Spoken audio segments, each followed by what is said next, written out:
जय जय श्री हरिवंश प्रणाम। देखिए, जो आध्यात्म के मार्ग पर चलता है,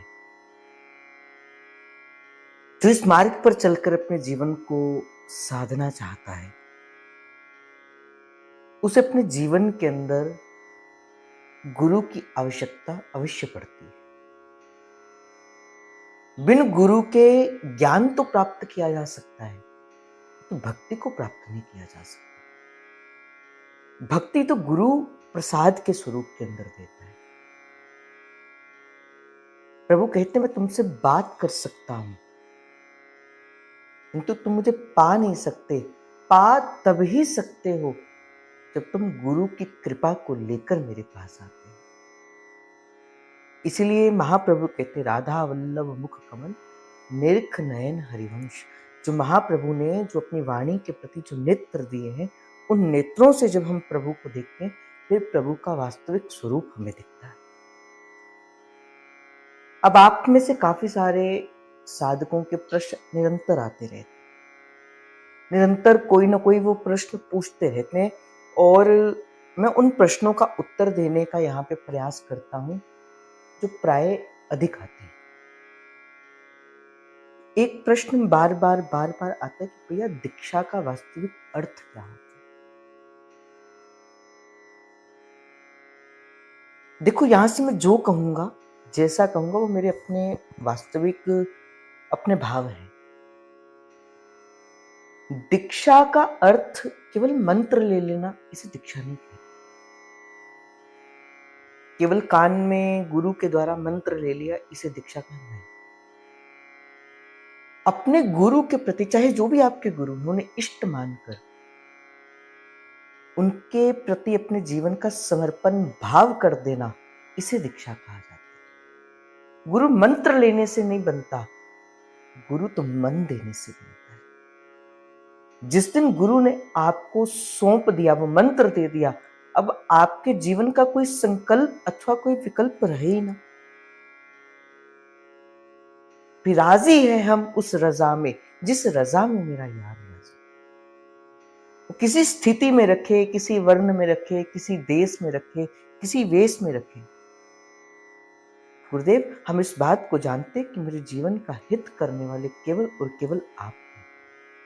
आप हैं मुझे जिस भवसागर से पार निकालकर उस नवनिवृत्त निकुंज की यात्रा करवा सकते हैं, मुझे वहां तक पहुंचा सकते हैं। तो जब आपकी दीक्षा होती है, दीक्षा के बताए गए नियम, जो भी आपको गुरुदेव सरकार जहां से भी आपकी दीक्षा होती है, चाहे किसी मत अथवा संप्रदाय से, किसी भी भाव से, एक बार समर्पित कर दो गुरु को अपना जीवन। अनेक जन्मों से भाई जीवन की बाजी हार ही तो रहे हैं, अनेक जन्मों से भटक ही तो रहे हैं, अनेक जन्म हमें लग गए वहां तक पहुंचने के लिए। आज समय आया है, समर्थ गुरु मिल रहे हैं, तो क्यों ना अपने जीवन का उद्धार किया जाए।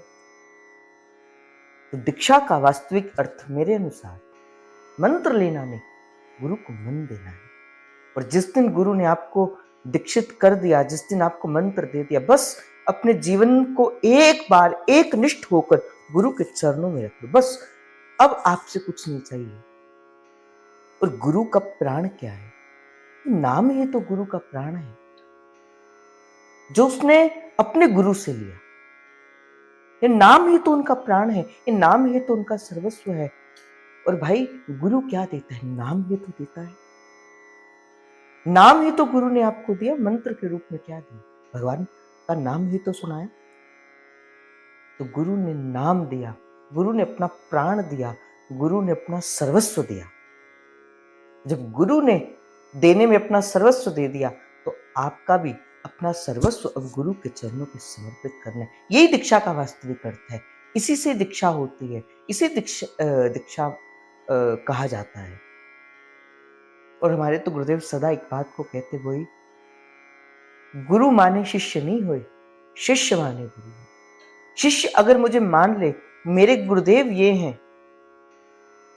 और हमारे गुरुदेव तो एक बात कहते हैं, बोले